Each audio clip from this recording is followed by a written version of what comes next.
পশ্চিম তীরে ইসরায়েলের নিয়ন্ত্রণ বাড়ানোর ঘোষণায় বিশ্বজুড়ে বইছে নিন্দার ঝড়। আঞ্চলিক স্থিতিশীলতা ও শান্তি বজায় রাখতে দেশটির পদক্ষেপের বিরুদ্ধে এবার সরাসরি অবস্থান নিলেন মার্কিন প্রেসিডেন্ট ডোনাল্ড ট্রাম্প।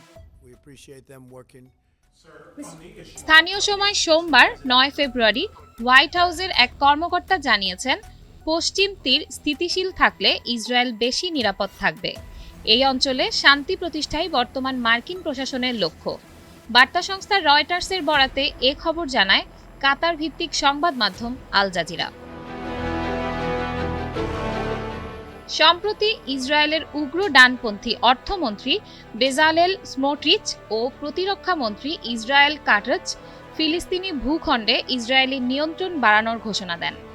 এই পদক্ষেপের ফলে ইসরায়েলিদের জন্য ফিলিস্তিনি জমিতে নতুন বসতি গড়া আরও সহজ হয়ে যাবে।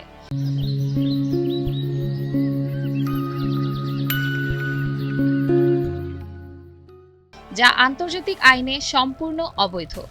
ইসরায়েলের এই ঘোষণার পর বিশ্বজুড়ে নিন্দার ঝড় ওঠে। এরই পরিপ্রেক্ষিতে হোয়াইট হাউস তাদের আপত্তির কথা জানালো। এদিকে মিশর, সৌদি আরব, পাকিস্তান ও তুরস্ক সহ ৮টি মুসলিম প্রধান দেশ যৌথ বিবৃতিতে ইসরায়েলের এই পদক্ষেপের তীব্র নিন্দা জানিয়েছে। দেশগুলোর মতে ইসরায়েলের অবৈধভাবে ফিলিস্তিনি ভূখণ্ডের উপর নিজেদের কর্তৃত্ব চাপিয়ে দেওয়ার চেষ্টা করছে।